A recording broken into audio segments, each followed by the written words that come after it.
인생을 살다 보면 죽어도 돌아가고 싶지 않은 장소가 하나쯤은 있기 마련입니다. 제게는 고향집 뒷산에 자리 잡은 9,000평의 사과 과수원이 바로 그런 곳이었습니다. 평생 손톱 밑에 새까만 흙대를 묻히고 살며 자식 뒷바라지보다 사과나무 병충해를 더 걱정하던 고집불통 아버지. 그 투박한 아버지의 삶이 싫어 저는 9년 전 다시는 이 땅을 밟지 않겠노라 저주 섞인 말을 내뱉으며 도망치듯 상경했습니다. 아버지가 돌아가셨다는 청천벽력 같은 소식을 들었을 때도 저는 장래만 겨우 치른 채 과수원 대문에 커다란 자물쇠를 채워버렸습니다. 미안함보다는 원망이 컸고 슬픔보다는 그 지긋지긋한 과수원으로부터 드디어 해방되었다는 비겁한 안도감이 앞섰기 때문입니다. 그렇게 9년이라는 세월이 흘렀습니다. 도시에서 화려한 성공을 꿈꿨던 저는 사업 실패와 빚더미라는 처참한 성적표를 받아들고서야 갈 곳 없는 신세가 되었습니다. 막다른 길에 몰리자 비로소 떠오른 것이 바로 아버지가 남긴 그 쓸모없는 땅이었습니다. 잡초만 무성한 폐허가 되었겠지. 그래도 땅값은 올랐을 테니 팔아치우면 내 앞가림은 하겠지. 그런 불효막심한 계산을 품고 저는 9년 만에 고향 집 열쇠를 쥐었습니다. 고향으로 향하는 내내 제 머릿속에는 썩어 문드러진 나무들과 흉물스럽게 변해버린 과수원의 모습만이 가득했습니다. 하지만 마을 입구에 들어서자마자 저는 무언가 잘못되었다는 것을 직감했습니다. 멀리서 바라본 과수원의 능선이 제가 예상했던 황량한 잿빛이 아니었기 때문입니다. 오히려 그곳은 생명력이 넘실거리는 짙은 초록색이었고 산들바람을 타고 내려오는 공기 속에는 9년 전 제가 가토록 싫어했던 그 달큰하고도 싱그러운 사과 향기가 섞여 있었습니다. 그럴 리가 없어. 돌보는 사람 하나 없는 땅인데. 저는 홀린 듯 발걸음을 재촉해 과수원 입구에 섰습니다. 녹슬어 비명을 지르는 철문을 열고 들어선 순간 저는 그 자리에 얼어붙어 한동안 숨을 쉴 수조차 없었습니다. 제 눈앞에 펼쳐진 것은 폐허가 아니라 말로 다 형용할 수 없는 경이로운 금빛 물결이었습니다. 수천 그루의 사과나무가 9년이라는 방치 속에서도 고사하기는커녕 인간의 손길을 거부한 채 자신들만의 왕국을 건설하고 있었습니다. 특히 아버지가 생전에 우리 막둥이가 제일 좋아하는 사과라며 애지중지하던 구역에는 가지가 땅에 닿을 정도로 탐스러운 열매들이 주렁주렁 매달려 있었습니다. 그것은 단순히 나무에 열린 과일이 아니었습니다. 관리받지 못한 사과들은 시장에서 파는 것처럼 매끄럽고 예쁘지는 않았지만 대신 야생의 강인함을 품은 채 붉고 단단한 광택을 내뿜고 있었습니다. 마치 누군가 매일 아침 정성스럽게 닦아놓기라도 한 것처럼 가을 햇살을 받은 사과알들이 보석처럼 빛나고 있었습니다. 저는 떨리는 손을 뻗어 가장 가까운 가지에 매달린 사과 하나를 만져보았습니다. 차갑고 단단한 촉감이 손바닥을 타고 전해지는 순간 제 심장이 거세게 요동치기 시작했습니다. 아버지, 이게 도대체 어떻게 된 일입니까? 당신도 없는 이 산골에서 도대체 이 녀석들은 무엇을 먹고 이렇게 당당하게 살아남은 건가요? 제 입술 사이로 터져나온 독백은 메아리가 되어 텅 빈 과수원을 울렸습니다. 주인이 떠난 지 3,200일이 넘는 시간 동안 이 나무들은 단 한순간도 성장을 멈추지 않았던 것입니다. 보통의 과수원이라면 1, 2년만 방치해도 해충이 끓고 나무가 말라 죽기 십상인데 이곳은 마치 거대한 보호막이 씌워진 것처럼 정갈하고 고요했습니다. 저는 그제야 깨달았습니다. 과수원 구석구석 아버지의 손길이 닿지 않은 곳이 없다는 사실을 말입니다.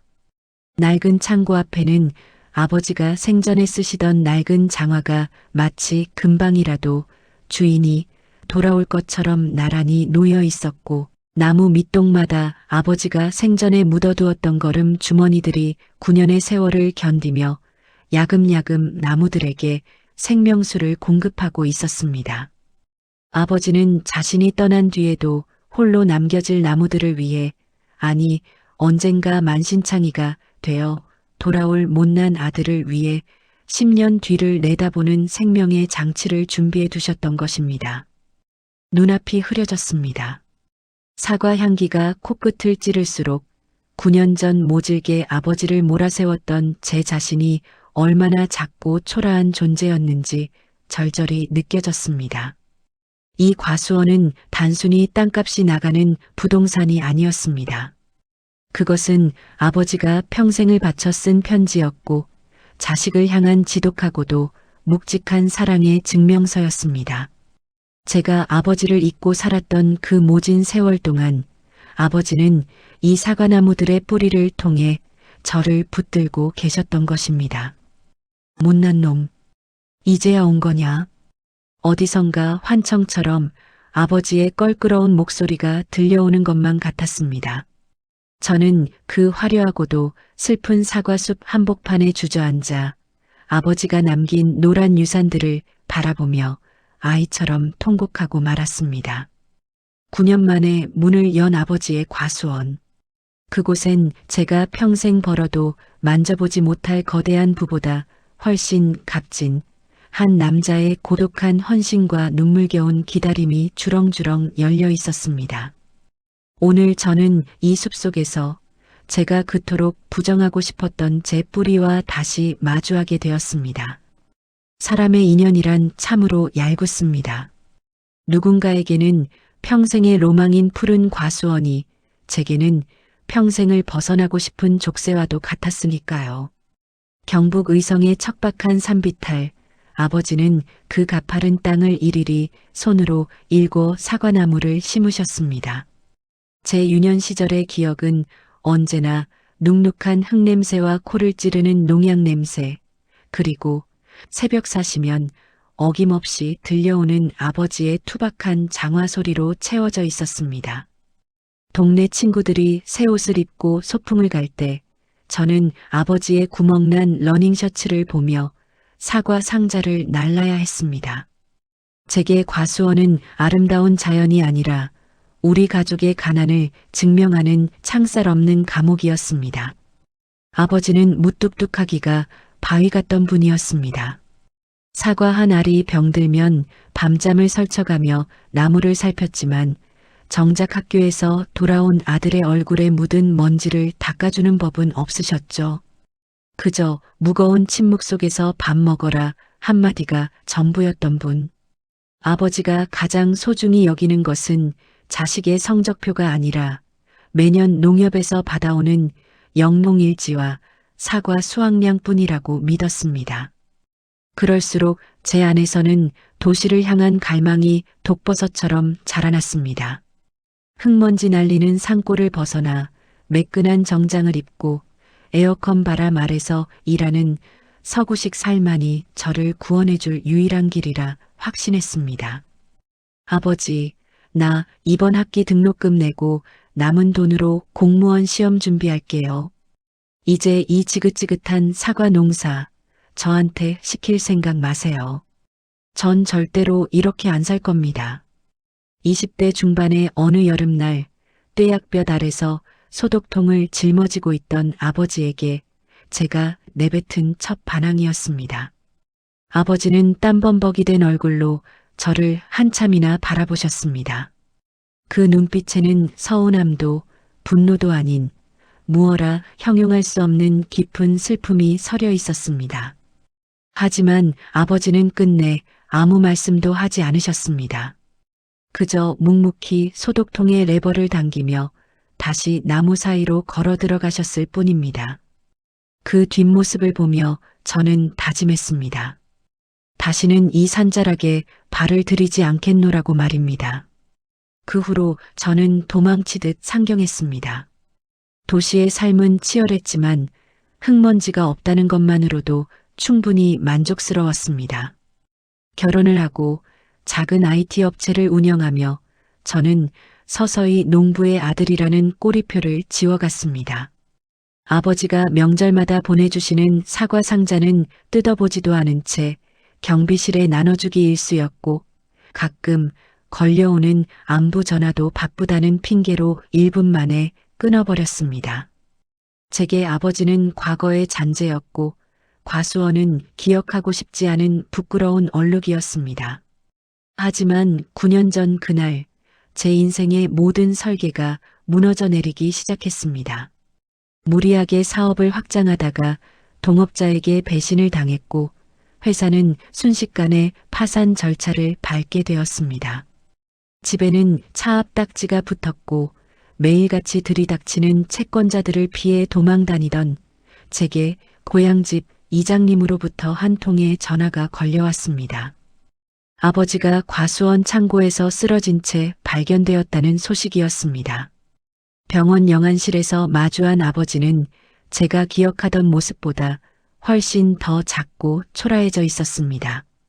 평생을 나무처럼 단단하게 버티실 줄 알았는데 차가운 침대 위에 누워 계신 노인은 그저 뼈만 앙상하게 남은 가련한 노인일 뿐이었습니다. 장례를 치르는 내내 저는 눈물 한 방울 나오지 않았습니다. 오히려 이 양반은 마지막까지 나를 힘들게 하는구나 하는 원망이 앞섰습니다. 과수원에 남겨진 수천 그루의 나무들, 그리고 아버지가 남긴 빚과 세금들.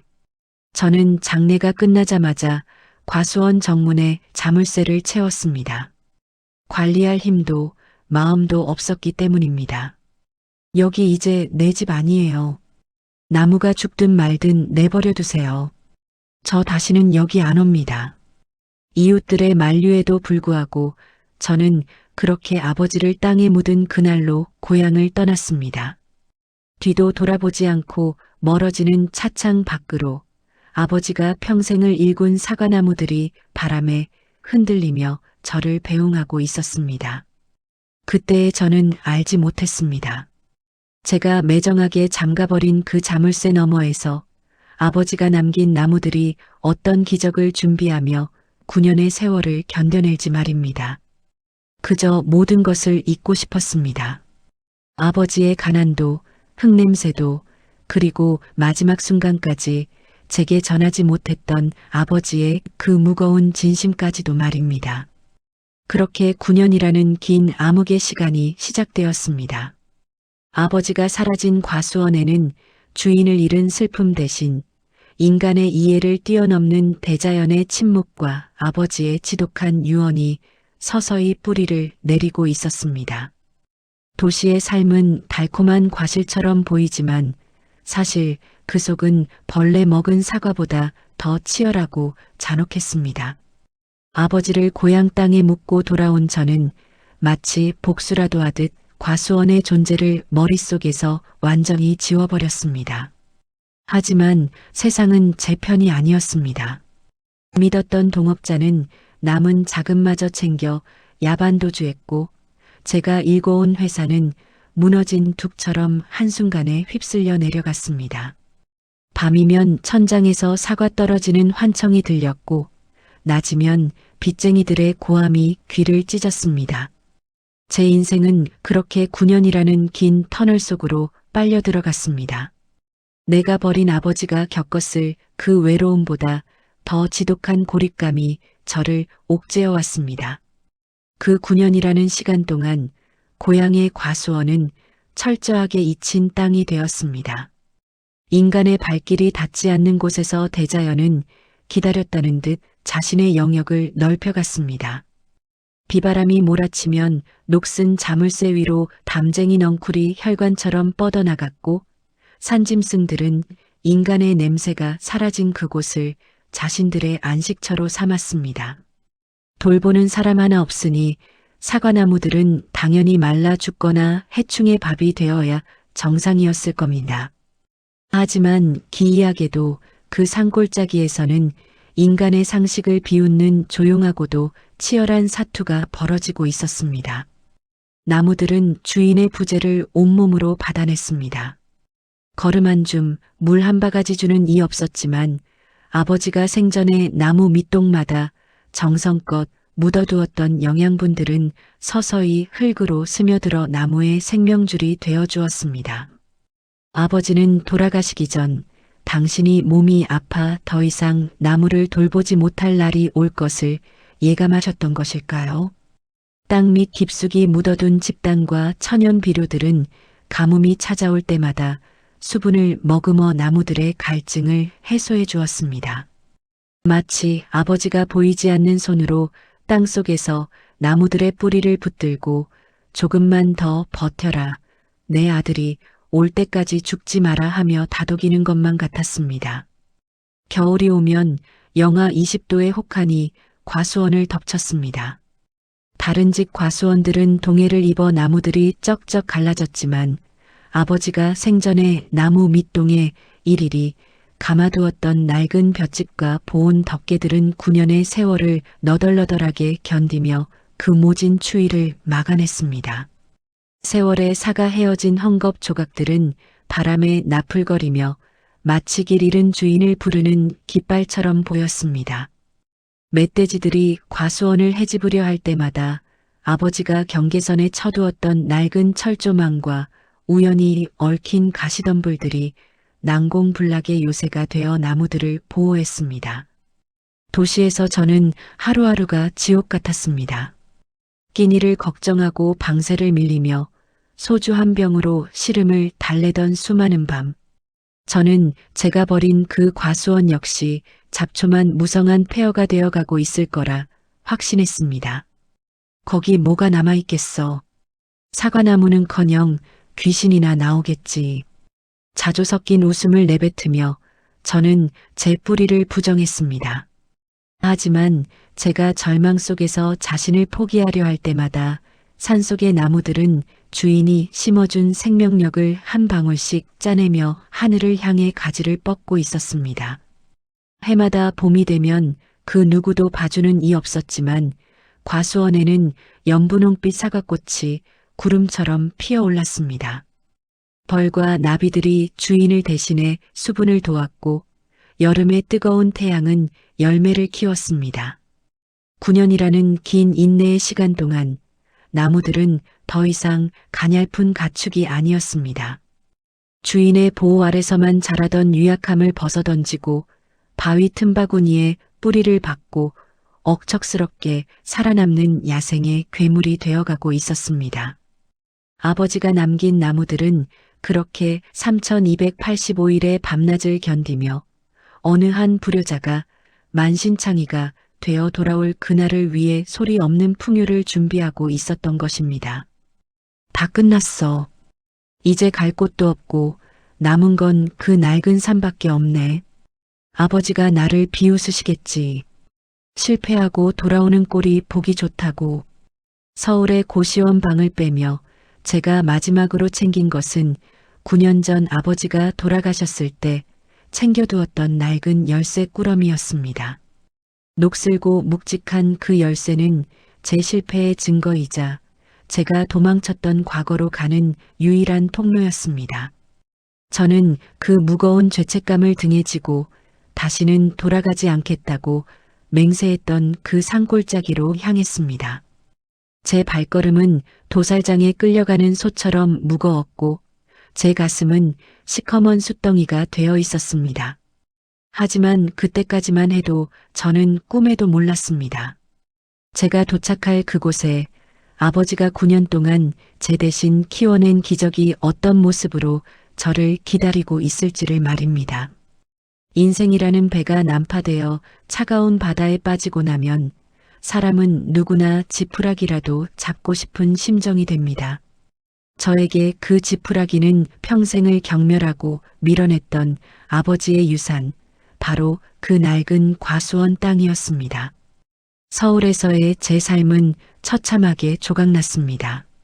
한때는 유망한 사업가라 불리며 강남의 화려한 조명 아래 와인잔을 기울이기도 했지만 지금 제 손에 남은 것은 수십 통의 독촉장과 입술이 바짝 마르는 불안감뿐이었습니다.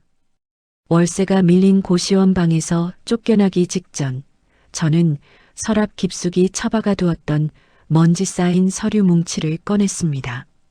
그것은 9년 전 아버지가 세상을 떠나며 제 이름으로 남겨진 과수원 등기부 등본이었습니다. 결국 이렇게 돌아가게 되는구나. 죽어도 가기 싫던 그 지옥 같은 상구석으로. 저는 자조 섞인 웃음을 내뱉으며 낡은 열쇠 꾸러미를 챙겼습니다. 9년 전 아버지의 장례식을 마치고 대문을 걸어 잠글 때만 해도 저는 이 열쇠를 다시 쓸 일이 없을 거라 확신했습니다. 하지만 이제 저에게 남은 유일한 재산은 그 땅뿐이었습니다.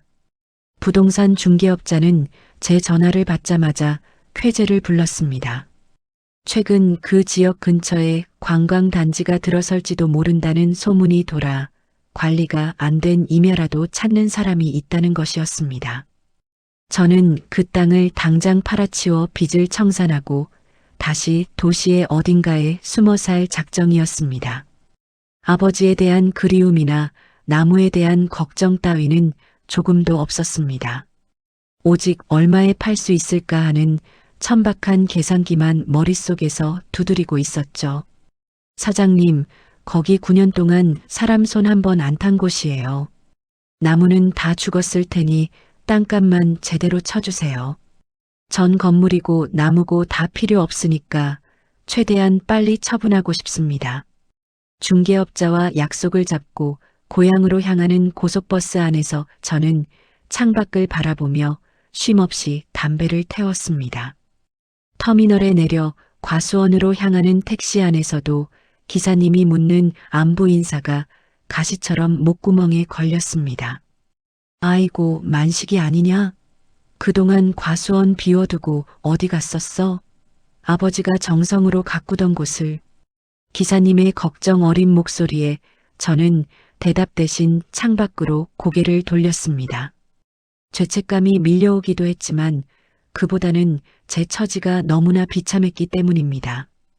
금이와 양은커녕 빚쟁이들에게 쫓겨 아버지의 유산을 팔러온 불효자의 모습이 백미러에 비친 제 퀭한 눈동자에 담겨 있었습니다. 과수원 근처에 다다를수록 길은 점점 험해졌습니다.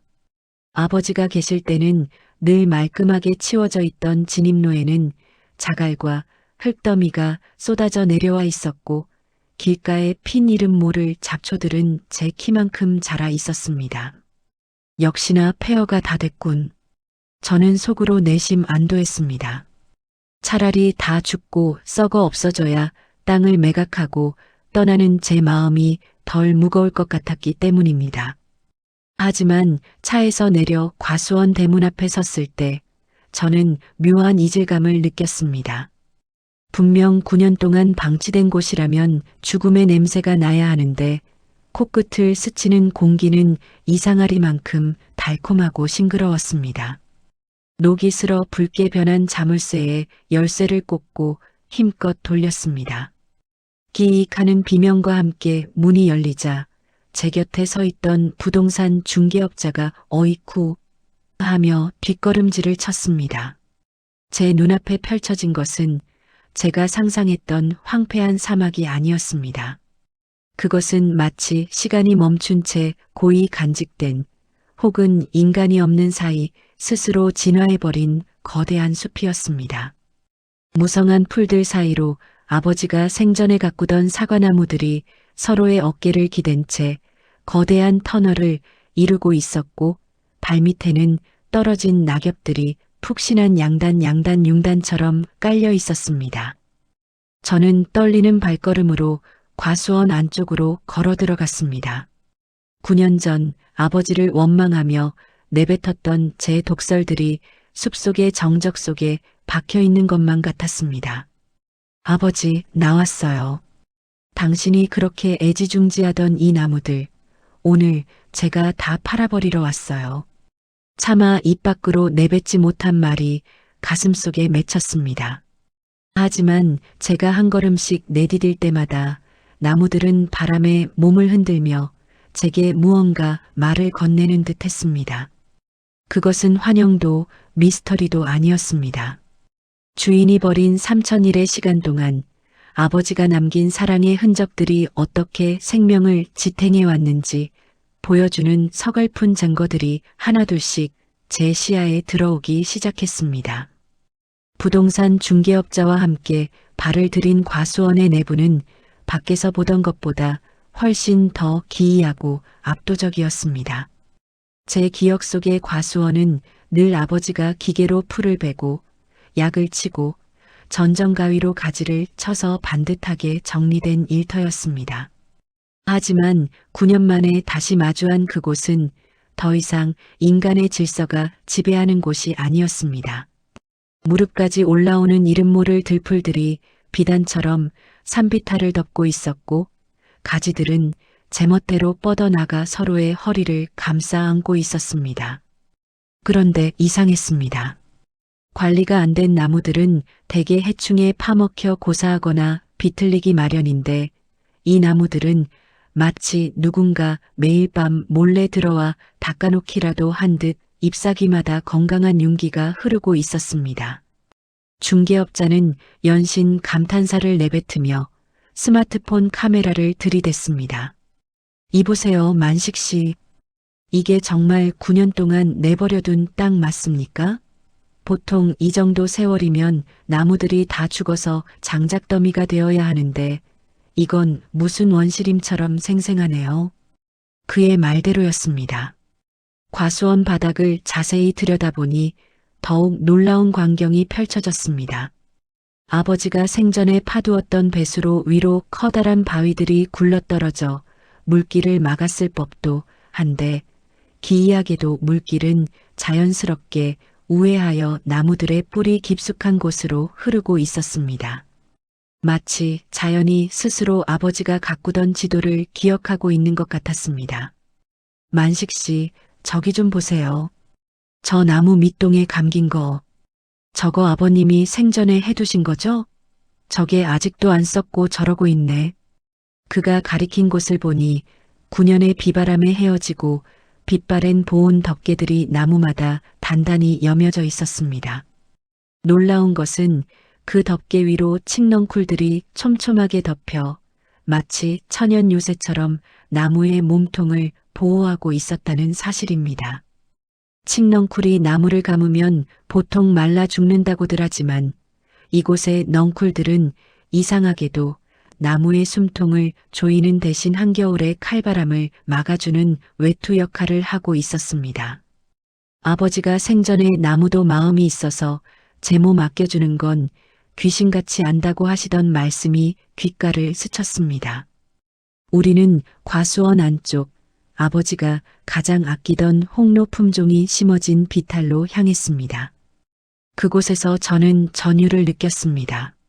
나무 밑동 주변으로 흙이 유독 봉긋하게 솟아 있었는데 발로 살짝 건드려 보니 그것은 아버지가 돌아가시기 전 마지막 힘을 짜내어 묻어두었던 거대한 유기물 덩어리들이었습니다.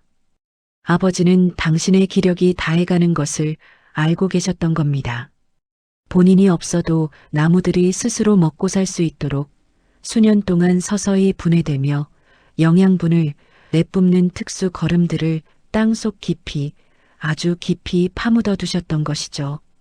9년이라는 세월 동안 나무들은 아버지가 남긴 그 마지막 젖줄을 빨아먹으며 이 모진 고립을 견뎌낸 것이었습니다.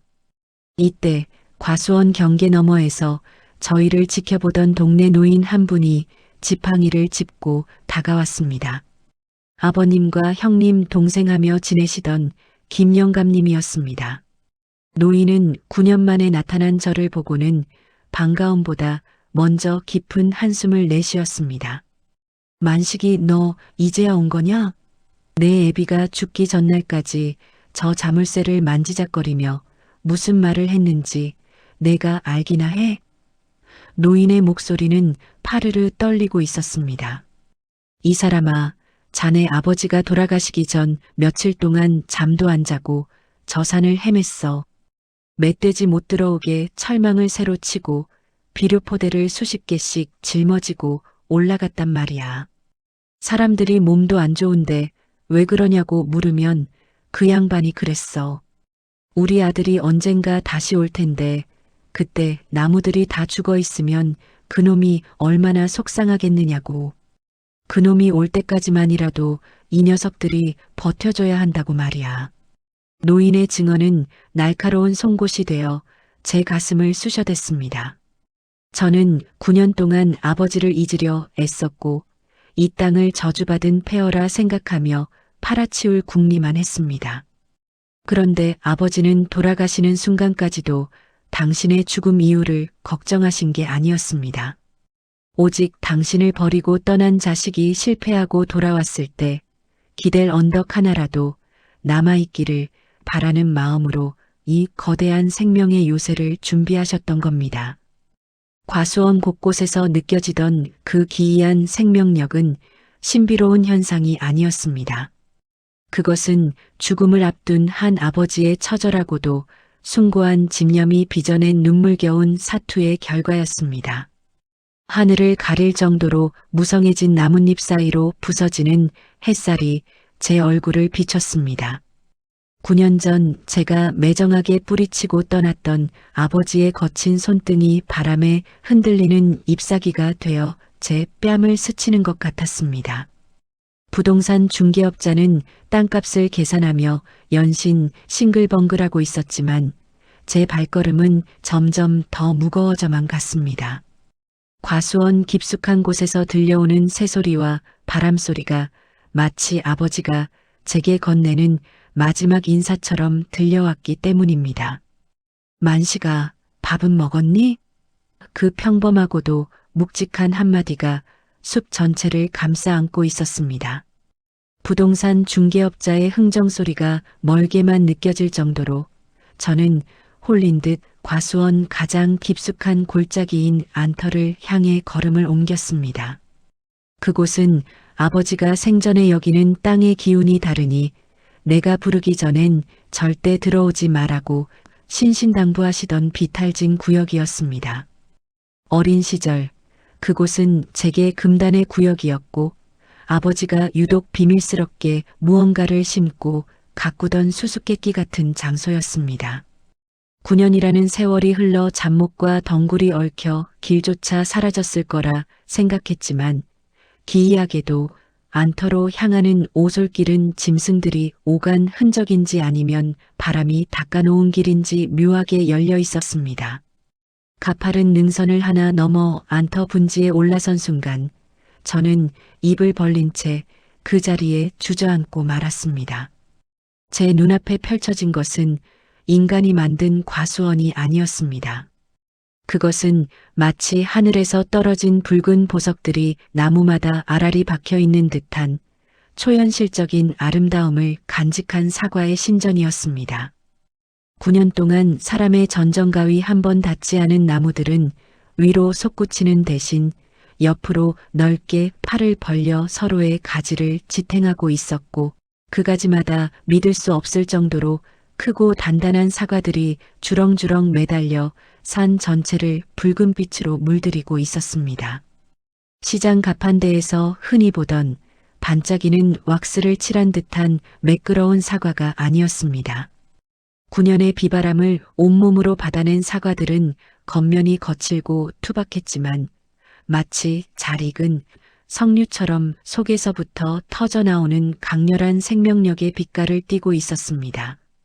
수백, 수천 마리의 벌이 윙윙대며 그 달콤한 향기를 실어 나르고 있었고 사과나무 밑동에는 떨어진 낙엽들이 썩어 천연의 양단이 되어 나무들에게 다시 영양분을 돌려주고 있었습니다.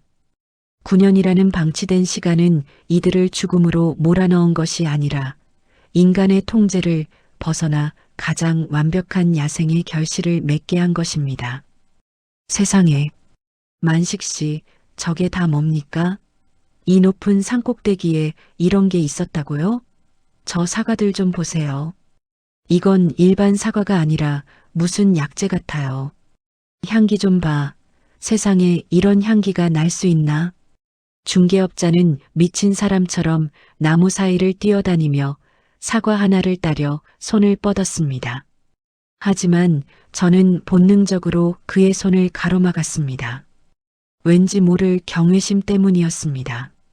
9년 동안 그 누구의 시선도 받지 못한 채 오직 아버지가 남긴 흙의 영양분과 하늘이 내린 빗물만으로 이 험한 산을 지켜온 생명들이었습니다.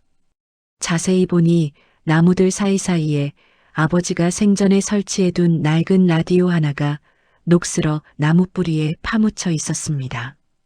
건전지는 이미 다 닳아 멈췄겠지만 아버지는 당신이 없을 때 나무들이 외롭지 말라고 혹은 짐승들이 겁먹고 물러가라고 밤새도록 사람 목소리를 들려주려 했던 것입니다. 가장 놀라운 것은 안터 한가운데 우뚝 솟은 거대한 고목이었습니다. 아버지가 제 태몽을 꾸고 심으셨다던 저와 나이가 같은 그 사과나무였습니다. 9년 전 제가 떠날 때만 해도 병충해로 시들시들했던 그 나무는 이제 성인 남성 2명이 팔을 벌려야 겨우 감쌀 수 있을 정도로 굵어져 있었습니다. 그리고 그 나무의 가장 높은 가지, 인간의 손이 도저히 닿을 수 없는 꼭대기에 유독 크고 붉은 사과 한 알이 태양을 정면으로 받으며 매달려 있었습니다. 마치 아버지가 하늘에서 내려다보고 있는 듯한 착각이 들 정도로 고고하고 찬란한 모습이었습니다. 저는 그 나무 밑동에 손을 얹었습니다.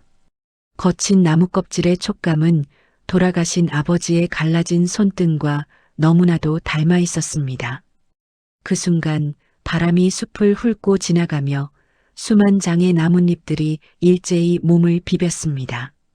사각사각하는 그 소리는 마치 아버지가 제 귀에 대고 만시가 보거라. 내가 너를 위해 남겨둔 것이 이것이다라고 속삭이는 소리 같았습니다.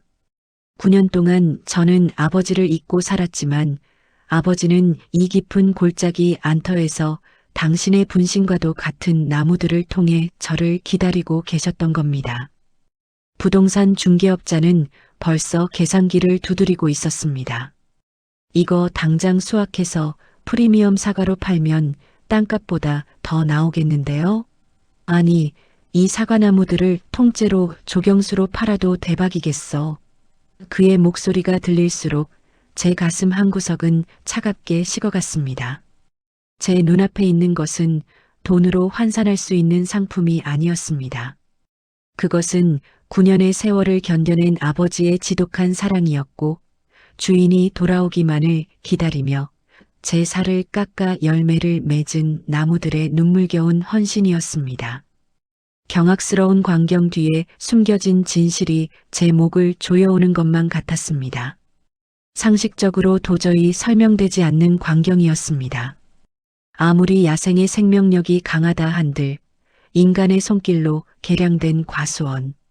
나무들이 9년이라는 긴 세월 동안 병충해 하나 없이 이토록 완벽한 결실을 맺는다는 것은 농사를 아는 사람이라면 누구나 고개를 가로저을 일이었기 때문입니다. 부동산 중개업자는 연신 신받다를 외치며 나무 사이를 휘젓고 다녔지만 저는 발밑에 흙을 한 웅큼 파내어 코끝에 가져다 댔습니다. 흙에서는 9년이나 방치된 땅 특유의 퀴퀴한 냄새 대신 아주 깊고 진한 발효된 거름 냄새와 건강한 숲의 향기가 배어 나오고 있었습니다. 의구심은 꼬리에 꼬리를 물었습니다. 9년 전 아버지는 분명 병석에 누워 계셨고 제가 떠난 뒤 곧바로 돌아가셨습니다. 그런데 누가 이 험한 산빛 아래 걸음을 주고 물길을 냈단 말인가. 저는 다시 마을로 내려가 김영감님을 붙들었습니다. 그리고는 다짜고짜 물었습니다. 혹시 제가 없는 동안 동네 사람들이나 누군가 고용되어 이 과수원을 돌본 것이냐고 말입니다. 제 물음에 김영감님은 곰방대를 입에 물고 먼 산을 한참이나 바라보더니 제 가슴을 먹먹하게 만드는 뜻밖의 이야기를 들려주셨습니다. 사람? 아니, 거기 들어간 사람 아무도 없어. 자네 아버지가 돌아가시고 나서 그 산은 귀신 나온다고 소문나서 마을 사람들도 근처에 안 갔어. 그런데 만식이 자네 아버지가 돌아가시기 전 1년 동안 무슨 짓을 했는지 아나? 그 양반 병원 가라는 소리도 안 듣고 매일 밤 손수레를 끌고 산을 오르내렸어. 3년치, 아니 10년치 걸음을 미리 땅에 묻는다고 말이야. 노인의 설명에 따르면 아버지는 당신에게 남은 시간이 얼마 없다는 것을 알고 계셨던 겁니다. 아버지는 마을 축산 농가에서 나오는 분뇨와 한약방의 찌꺼기를 모아 자신만의 특수한 지효성 비료를 만드셨습니다. 그리고는 나무 뿌리 근처가 아니라 뿌리가 닿지 않는 더 깊은 곳에 커다란 구덩이를 파고 그 거름들을 묻으셨습니다. 나무가 당장 먹고 자라는 게 아니라 수년에 걸쳐 서서히 땅속으로 스며들어 나무가 가장 힘들 때만 찾아 먹을 수 있는 비상식량을 심어두신 것이었습니다. 뿐만이 아니었습니다. 아버지는 과수원 상단부에 커다란 웅덩이를 파고 그곳에 빗물을 가두는 천연 저수 시설을 만드셨습니다. 가뭄이 들면 수압에 의해 자연스럽게 물이 조금씩 흘러나와 나무 뿌리를 적시게끔 대나무를 쪼개 만든 정교한 물길을 땅속에 매설해 두셨던 것입니다. 9년 동안 이 과수원이 버틸 수 있었던 것은 기적이 아니라 죽음을 앞둔 한 농부의 처절하고도 치밀한 생존 설계 덕분이었습니다.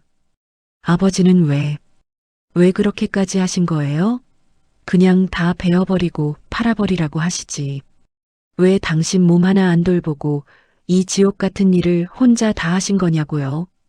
제 울음 섞인 외침에 김영감님은 지팡이로 제 발등을 툭 쳤습니다. 이 사람아, 그 양반이 자네한테 줄 게 사과밖에 더 있었겠나? 자네가 도시에서 실패하고 돌아오면 적어도 굶어 죽지는 말라고.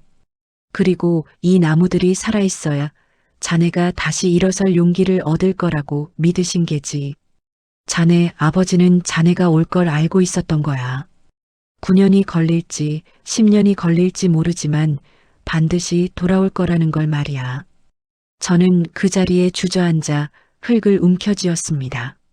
손가락 사이로 빠져나가는 검은 흙들이 마치 아버지의 거친 손마디처럼 느껴졌습니다.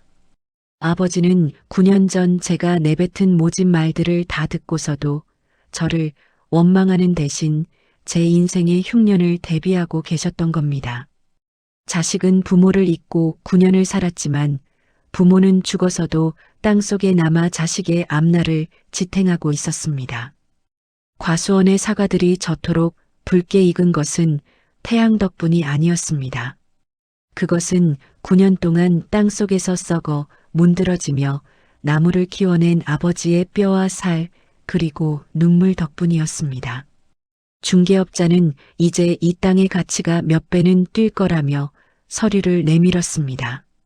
하지만 제 눈에는 그 서류가 아버지의 수의처럼 보였습니다. 9년 만에 밝혀진 과수원의 비밀은 제 심장을 갈기갈기 찢어놓았습니다. 저는 이제 선택해야 했습니다. 아버지가 목숨과 바꿔 지켜낸 이 사랑의 요새를 돈 몇 푼에 팔아넘길 것인지 아니면 이제라도 아버지가 남긴 전정가위를 들 것인지 말입니다. 무거운 진실을 마주한 채 저는 홀린 듯 과수원 한 구석에 방치된 낡은 창고로 향했습니다. 9년 전 아버지가 쓰러지신 그곳, 붉게 녹슬어 문드러진 셔터 문을 들어 올리자 매캐한 먼지와 함께 묵은 곰팡이 냄새가 확 끼쳐왔습니다. 거미줄이 드리워진 창고 안에는 아버지가 생전에 쓰시던 낡은 밀짚 모자와 손때 묻은 전정가위 그리고 반쯤 남은 비료 포대들이 시간이 멈춘 듯 그대로 놓여 있었습니다. 저는 구석에 놓인 낡은 나무 괴짝을 발견했습니다. 쥐들이 갉아먹어 모서리가 닳아버린 그 상자 안에는 아버지가 평생을 기록해온 영농일기 수십 권이 먼지를 뒤집어 쓴 채 쌓여 있었습니다. 가장 위에 놓인 표지가 너덜너덜해진 일기장을 펼쳤습니다. 그것은 아버지가 돌아가시기 전 마지막 1년의 기록이었습니다. 서툰 글씨체로 삐뚤삐뚤 적힌 글귀들은 농사 기법에 관한 내용이 아니었습니다. 날짜 옆에는 사과 품종 대신 제 이름 만식이가 빼곡히 적혀 있었습니다. 오늘은 서울에 비가 온다는데 만식이가 우산은 챙겼을까? 방송에서 경기가 어렵다는데 우리 아들 사업은 괜찮을까? 일기장은 영롱일지가 아니라 아들을 향해 보내는 끝내 붙이지 못한 연서였습니다. 페이지를 넘길수록 제 손은 주체할 수 없이 떨리기 시작했습니다. 아버지는 당신의 병색이 짙어질수록 일기를 더 절박하게 써내려 가셨습니다. 오늘도 피가 섞인 기침을 했다. 하지만 안터에 비료를 묻어야 한다. 만식이가 언젠가 크게 넘어져 울며 돌아올 때 이 애비는 없어도 이 나무들이라도 그놈을 안아줘야 하니까. 9년 전 제가 아버지를 경멸하며 당신처럼은 안 살겠다고 소리치고 떠났던 그날의 기록도 있었습니다. 아버지는 저를 원망하지 않으셨습니다. 내 자식이 오죽했으면 그런 말을 했을까? 배우지 못한 애비가 과수원에만 자식을 가둬두려 한 게 죄다. 아버지, 왜 바보같이? 차라리 욕이라도 하시지. 이 못난 놈 그냥 잊어버리시지. 왜 마지막까지 이러고 계셨어요? 일기장 갈피에서는 누런 종이 한 장이 툭 떨어졌습니다.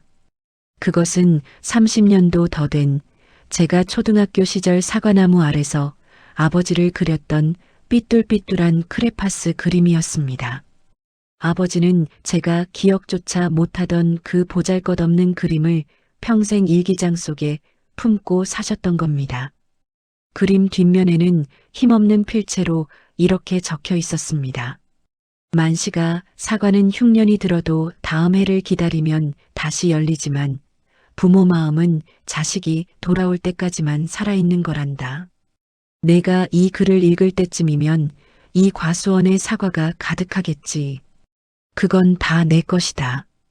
그러니 절대 포기하지 마라. 창고 밖에서는 부동산 중개업자가 빨리 나오라며 재촉하는 소리가 들렸습니다. 만식 씨, 서울에서 계약금 준비됐다는 연락 왔어요. 지금 바로 도장 찍으러 갑시다. 그 소리가 마치 아버지를 다시 한번 영안실 차가운 침대로 밀어넣는 소리처럼 들려왔습니다. 제 손에 들린 일기장 위로 뜨거운 눈물이 툭툭 떨어졌습니다.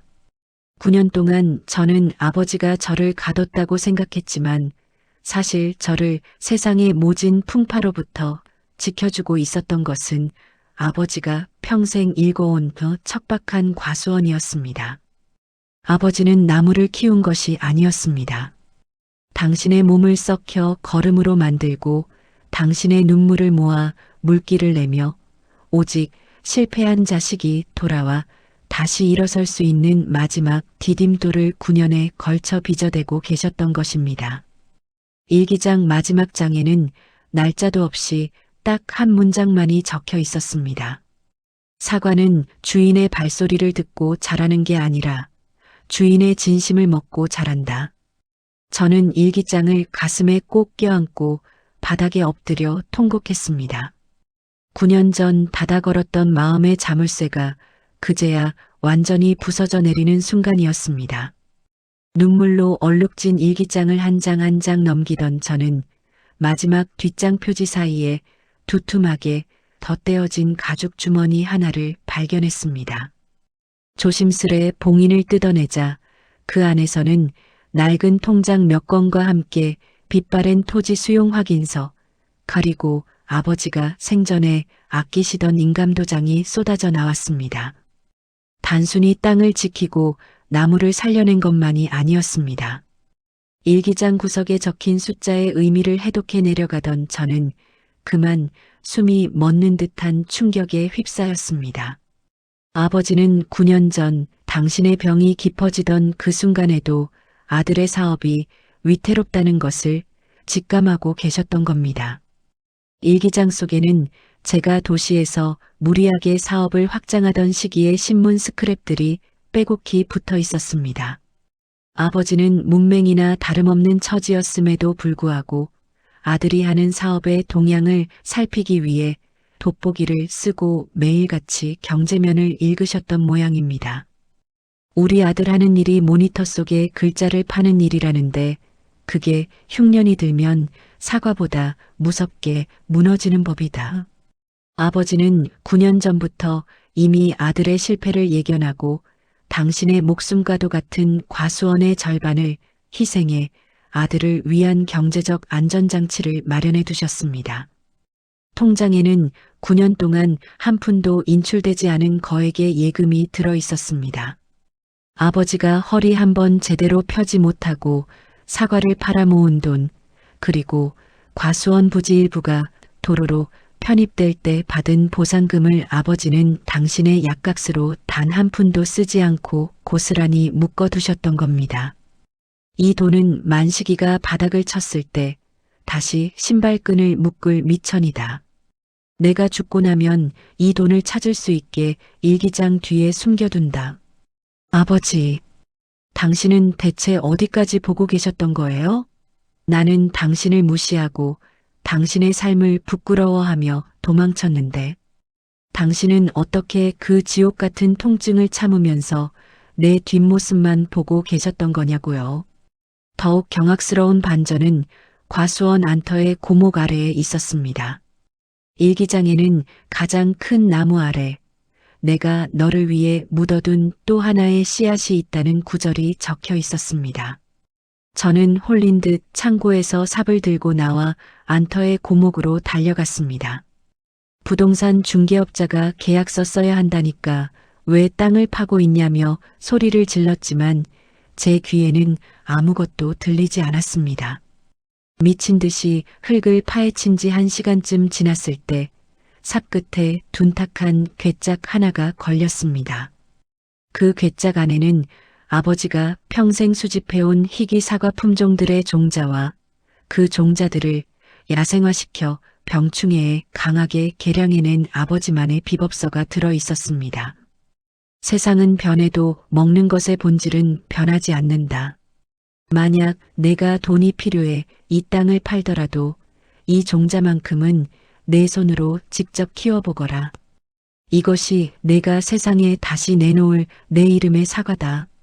아버지는 자식에게 돈 몇 푼을 남겨주는 것을 넘어 자식이 다시 세상으로 걸어나갈 수 있는 기술과 자부심을 유산으로 남기셨던 것입니다. 중개업자가 내민 계약서의 금액보다 훨씬 큰 가치가 그 낡은 괴짝 안에 담겨 있었습니다. 아버지는 9년 전 아들에게 배신당하고 빈털터리가 될 제 미래를 미리 당신의 가슴에 품고 죽어가는 육신을 걸음 삼아 이 거대한 기적을 준비하셨던 겁니다. 저는 흙투성이가 된 손으로 아버지의 인감도장을 꽉 쥐었습니다. 이 도장은 땅을 팔아치우는 데 쓰는 것이 아니라 아버지의 삶을 이어받겠다는 서약에 써야 한다는 것을 깨달았습니다.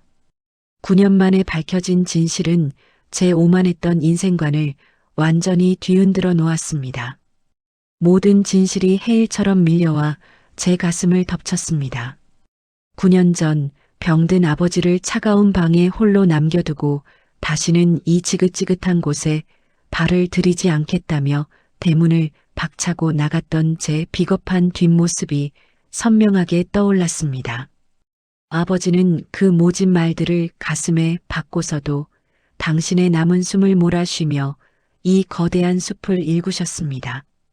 저는 흙투성이가 된 채 괴짝을 끌어안고 과수원 한복판에서 짐승처럼 울부짖었습니다.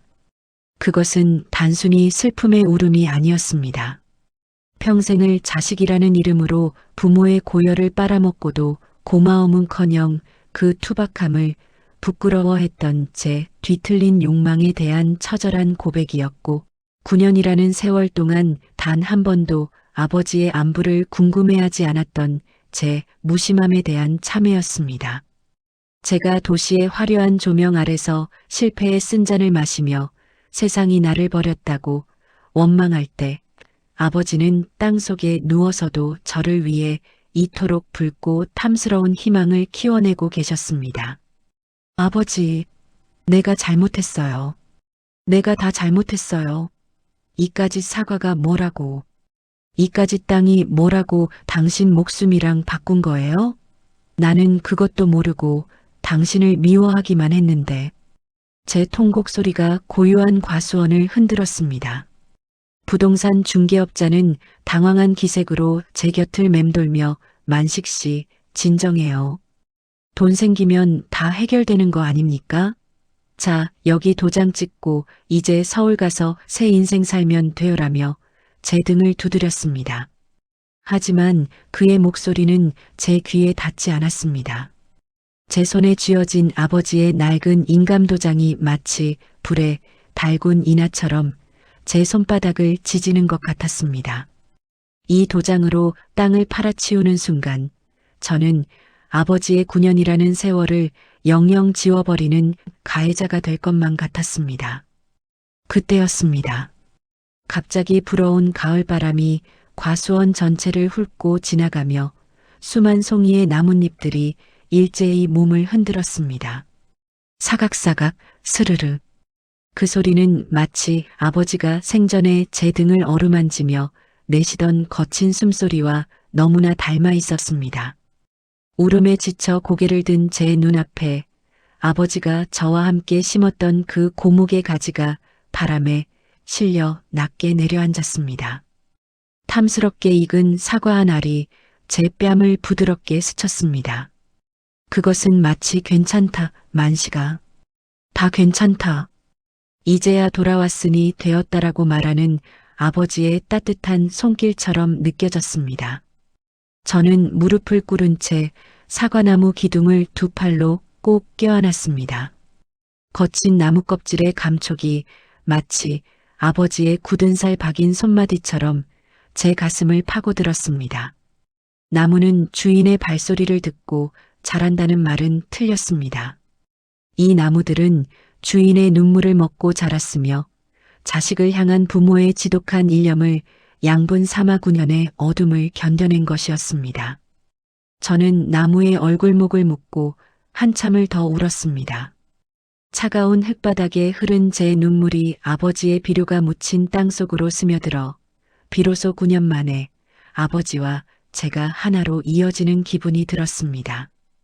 중개업자는 결국 제 표정을 읽고는 혀를 차며 계약서를 가방에 집어넣었습니다. 에이, 오늘 장사는 다 망쳤네. 만식 씨, 나중에 마음 바뀌면 연락해요. 근데 참, 이 사과 냄새 하나는 기가 막히네. 그가 떠나간 자리에는 다시 깊은 정적이 찾아왔습니다. 하지만 더 이상 외로운 정적이 아니었습니다.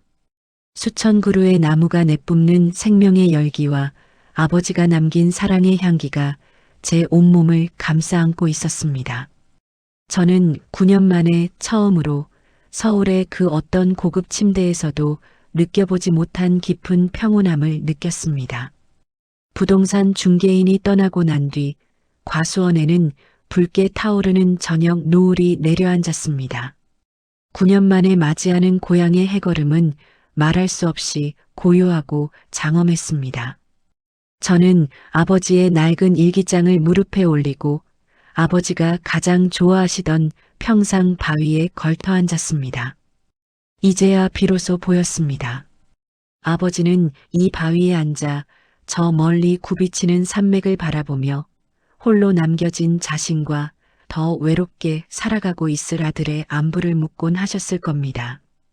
저는 일기장의 첫 장부터 마지막 장까지 아버지가 남긴 서툰 글자들을 소리내어 읽기 시작했습니다. 그것은 9년의 시간을 건너온 아버지가 제게 건네는 뒤늦은 대화였습니다. 만식아, 오늘 사과나무 잎을 닦아주다 내 생각을 했다. 내가 어릴 적 사과꽃을 따서 내 머리에 꽂아주며 아버지가 사과나무가 되면 좋겠다고 웃었지. 지금 보니 이 애비는 정말 나무가 된 것 같구나. 아버지가 일기에 적어둔 그 문장을 읽는 순간 제 목소리는 다시 떨려왔습니다. 저는 마치 곁에 계신 아버지께 대답하듯 허공을 향해 나직이 을조렸습니다. 아버지, 저는 아버지가 나무가 된 게 너무 싫었어요. 맨날 흙 묻은 옷에 손에서는 비료 냄새만 나는 게 창피해서 도망쳤던 거예요. 그런데 이제야 알겠어요. 아버지는 사과를 키운 게 아니라 저를 지키고 계셨던 거라는 걸요. 아버지, 나 서울에서 정말 잘 나가는 줄 알았거든요. 근데 아니더라고요. 사람들 등쳐먹고 돈 때문에 친구 배신하고 그렇게 사는 게 대단한 건 줄 알았는데 여기 돌아와 보니까 제가 제일 가난한 사람이었네요. 아버지 마음 한 조각도 못 가진 거지였어요. 바람이 사르르 불어와 일기장 책장을 넘겼습니다. 마치 아버지가 괜찮다, 다 지나간 일이다라고 책장을 넘겨주시는 것만 같았습니다. 아버지는 일기장 구석에 나무는 가지를 쳐내야 더 굵은 열매를 맺는다고 적어두셨더군요. 그것은 농사 짓는 법이 아니라 욕심에 눈먼 제 인생의 가지를 쳐내라는 엄중한 훈계였습니다.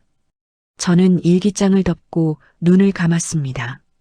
그러자 신기하게도 아버지가 생전에 사과나무 사이를 걸으며 내쉬던 규칙적인 밭은 숨소리와 장화가 마른 흙을 밟는 벅벅 소리가 환청처럼 들려왔습니다. 저는 9년 전 아버지를 홀로 남겨두고 떠나던 날의 저를 소환해냈습니다. 그리고 그날의 아버지 앞에 무릎을 꿇고 마음으로 빌었습니다. 아버지, 그날 내가 했던 말들 다 잊어주세요. 아버지는 사과나무보다 더 단단한 제 뿌리였어요. 제 대답에 응답하듯 산 너머에서 소쩍새 울음소리가 구슬프게 들려왔습니다. 아버지는 평생 당신의 속내를 말로 표현하지 않으셨지만 이 과수원의 흙과 공기, 그리고 나무의 결 하나하나에 당신의 진심을 새겨두셨습니다. 아버지, 이제 이 나무들 제가 지켜도 될까요? 9년 동안 아버지가 하셨던 것처럼 저도 이 녀석들 발소리 들려주면서 그렇게 살아봐도 될까요? 대답 대신 잘 익은 사과 하나가 툭 하고 바닥에 떨어져 제 발치로 굴러왔습니다. 아버지가 주시는 허락 같기도 했고 이제 그만 울고 기운 차리라는 격려 같기도 했습니다. 밤이 깊어지자 과수원 위로 쏟아질 듯한 별들이 나타났습니다. 9년 전 제가 그토록 외면했던 이 산골의 밤은 사실은 세상에서 가장 따뜻하고 눈부신 아버지의 품이었다는 것을 저는 50살이 다 된 오늘에서야 겨우 깨닫게 되었습니다. 저는 일기장을 가슴에 품고 차가운 바위 위에 누워 아버지와 함께 맞는 9년 만의 첫 밤을 조용히 받아들였습니다. 평화로운 고향의 밤은 짧았습니다. 다음 날 아침 과수원 입구에는 어제보다 더 많은 검은 차들이 늘어섰습니다. 서울에서 내려온 채권자들과 대형 건설사 관계자들이었습니다. 그들은 제 손에 들린 아버지의 낡은 일기장과 흙 묻은 장화는 안중에도 없다는 듯 화려한 조감도와 수억 원의 숫자가 찍힌 서류 뭉치를 들이밀었습니다. 9년 만에 돌아온 이 땅이 재개발 확정 지구의 핵심 요지가 되었다는 소식은 저를 흔들기에 충분했습니다. 만식 씨, 정신 차리세요. 이 사과나무들 지켜서 뭐하게요? 이거 팔면 당신 서울의 번듯한 아파트 다시 사고 남은 빚 싹 갚고도 남아요. 죽은 아버지가 당신한테 이 고생 시키려고 땅 남겼겠습니까? 이게 다 하늘이 주신 기회예요. 부동산 업자의 말은 독 묻은 화살처럼 제 마음의 가장 약한 곳을 찔렀습니다. 당장 이 서류에 도장만 찍으면 지난 몇 년간 저를 지옥으로 몰아넣었던 빚 독촉에서 완전히 해방될 수 있었습니다. 고시원 방을 전전하던 비참한 생활도 남들의 무시 어린 시선도 단숨에 청산할 수 있는 유혹적인 제안이었죠.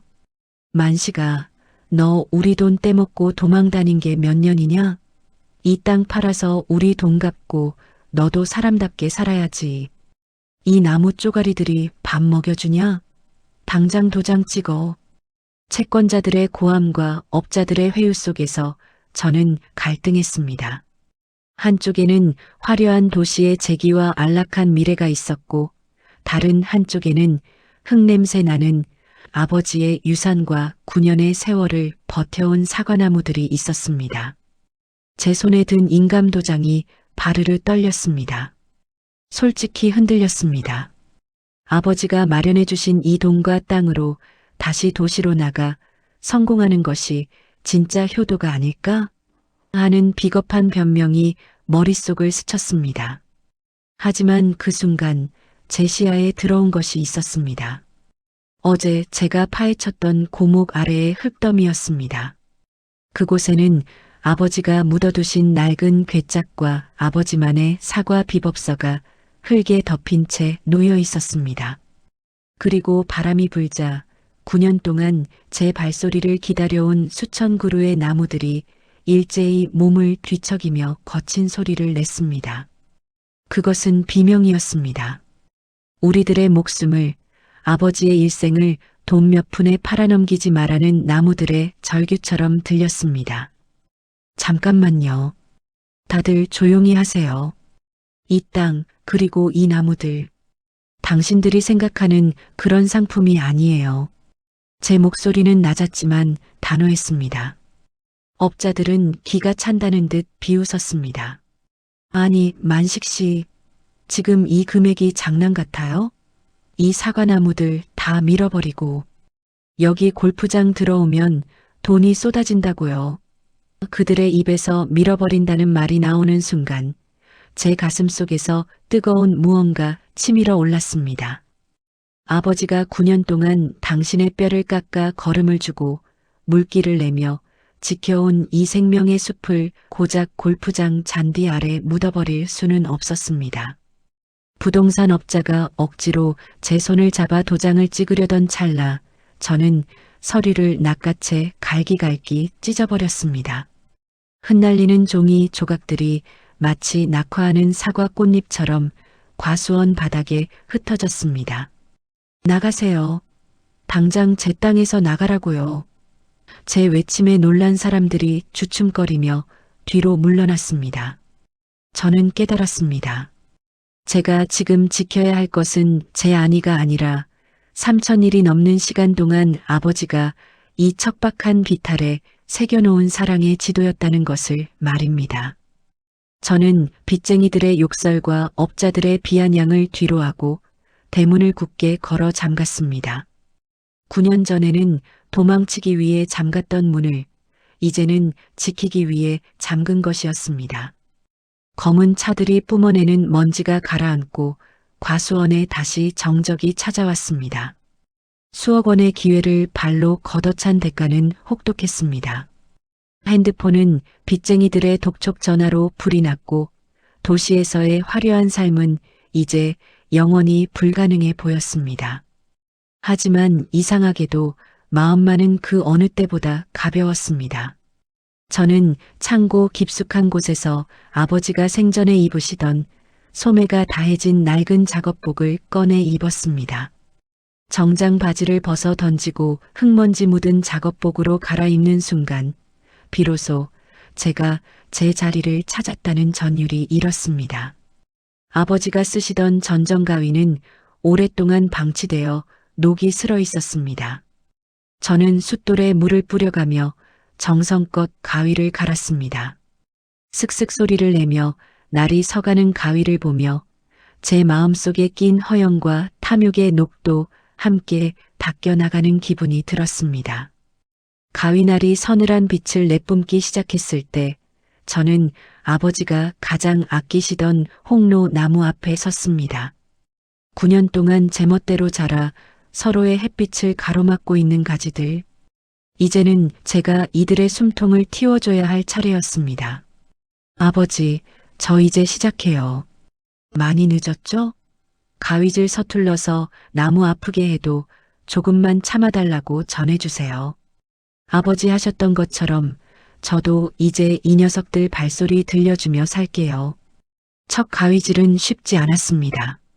어떤 가지를 쳐내야 할지, 어디를 잘라야 내년에 더 좋은 열매가 맺힐지 몰라 한참을 망설였습니다. 하지만 그때마다 아버지가 남긴 일기장의 문구들이 머릿속을 스쳤습니다. 욕심껏 키운 가지는 나무를 망치고 과감히 버린 가지가 나무를 살린다. 저는 떨리는 손으로 나무의 생장을 방해하는 죽은 가지들을 하나씩 잘라내기 시작했습니다. 사각 가위가 가지를 베어 물 때마다 신선한 나무의 수액 냄새가 코끝을 찔렀습니다. 그것은 9년 동안 응축된 생명의 향기였습니다. 하루 종일 비탈길을 오르내리며 전지 작업을 하자 서울에서 펜대만 굴리던 손에는 금세 시뻘건 물집이 잡혔습니다. 허리는 끊어질 듯 아프고 다리는 후들거렸지만 가지 사이로 쏟아지는 눈부신 햇살을 받으며 땀을 흘리는 기분은 묘한 쾌감을 주었습니다. 어질러진 가지들을 정리하고 나자 비로소 사과나무 사이로 시원한 바람길이 열렸습니다. 나무들이 고맙다며 잎사귀를 흔들어 화답하는 것 같았습니다. 저녁 무렵 김영감님이 과수원을 찾아왔습니다. 작업복 차림으로 땀 범벅이 된 저를 보더니 노인은 입가에 옅은 미소를 띄었습니다. 이제야 좀 사람답게 사네. 자네 애비가 지금 자네 모습을 봤으면 아마 덩실덩실 춤이라도 췄을 게야. 노인은 제 손에 든 가위를 보며 고개를 끄덕였습니다. 저는 그제야 알았습니다. 아버지가 제게 물려주고 싶었던 것은 비싼 땅값도 탐스러운 사과도 아니었다는 것을요. 그것은 땀 흘려 일하는 자만이 가질 수 있는 정직한 평온함과 생명을 돌보는 자의 숭고한 책임감이었습니다. 밤이 되자 제 손바닥의 물집은 터져 진물이 났습니다. 하지만 저는 그 통증이 고통스럽지 않았습니다. 오히려 아버지와 조금 더 가까워진 훈장처럼 느껴졌습니다.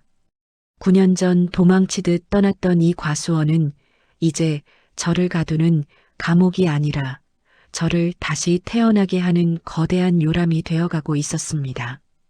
저는 아버지의 일기장 옆에 제가 오늘 처음으로 한 일을 적어 넣었습니다.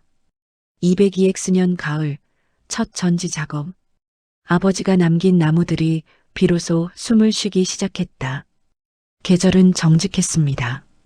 아버지의 일기장을 스승 삼아 땀 흘린 지 1년 과수원에는 다시금 기적 같은 가을이 찾아왔습니다. 아버지가 묻어둔 걸음과 제가 닦아낸 물길, 그리고 나무의 발소리를 들으려 매일같이 산을 오르내린 정성이 합쳐져 나무마다 가지가 꺾일 듯 탐스러운 사과들이 열렸습니다. 9년의 방치 끝에 제가 직접 전지하고 돌본 첫 결실이었습니다. 저는 경건한 마음으로 첫 수확을 시작했습니다. 잘 익은 사과 하나를 조심스레 따서 손바닥에 올리자 묵직한 무게감과 함께 아침 이슬을 머금은 서늘한 온기가 전해졌습니다.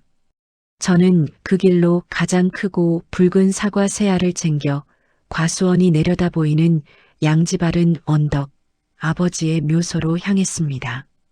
9년 전 원망만 가득한 채 대충 봉분만 쌓아 올렸던 아버지는 이제 무성한 풀들에 둘러싸여 계셨습니다. 저는 묘소 앞에 잡초를 정성껏 뽑아내고 깨끗한 손수건을 깔아 그 위에 첫 수확한 사과를 올렸습니다. 9년 만에 올리는 천문한 인사였습니다. 아버지, 많이 기다리셨죠? 저 왔어요. 아버지가 지켜낸 나무들이 올해도 이렇게 예쁜 자식들을 내놨네요. 이거 제가 직접 딴 첫 사과예요. 하나 드셔보세요.